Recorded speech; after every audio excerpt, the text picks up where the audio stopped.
Je m'appelle Olivier Grison, je suis pharmacien et informaticien.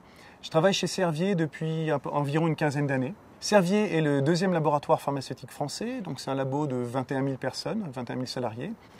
Comment décrire la solution que j'utilise aujourd'hui? Tout d'abord, c'est une solution qui est simple. Elle est faite de deux parties. On a un portail dans lequel on va retrouver toutes les news. Et surtout, et c'est ça qui est le plus important pour moi, nous recevons 7 ou 8 newsletters par jour, une par domaine thérapeutique, donc cardiologie, diabète, dépression, rhumato, etc., qu'on va pouvoir renvoyer à l'ensemble de notre cible en interne. Le partage est un élément essentiel pour nous. Aujourd'hui, chaque newsletter est envoyé à des centaines de personnes. Alors les personnes qui vont recevoir cette information, d'abord qui sont-elles? Il s'agit principalement de chefs de produits, de directeurs marketing, de directeurs de filiales, voire la direction générale.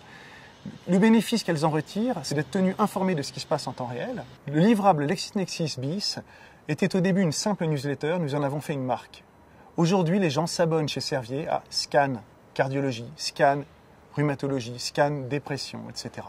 Quel conseil je donnerais aujourd'hui à une entreprise qui veut mettre en place une démarche d'intelligence économique? Le premier danger, c'est de ne considérer qu'une diffusion verticale de l'information. J'envoie tel article, tel scoop à mon chef, au chef de mon chef, et c'est tout. Pourquoi est-ce une erreur? Parce que ces personnes-là, en général, n'ont pas le temps de la digérer, cette information, n'ont pas l'énergie pour ça. Donc le premier conseil que je donnerais, c'est de le diffuser massivement. Attention, il ne faut pas tomber non plus dans le spam.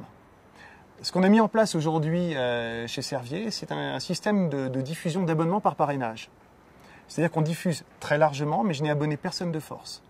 Les gens me contactent en me disant « Tiens Olivier, j'ai vu tel article, telle newsletter, est-ce que je peux la recevoir moi aussi ?» Et bien évidemment, on autorise l'accès.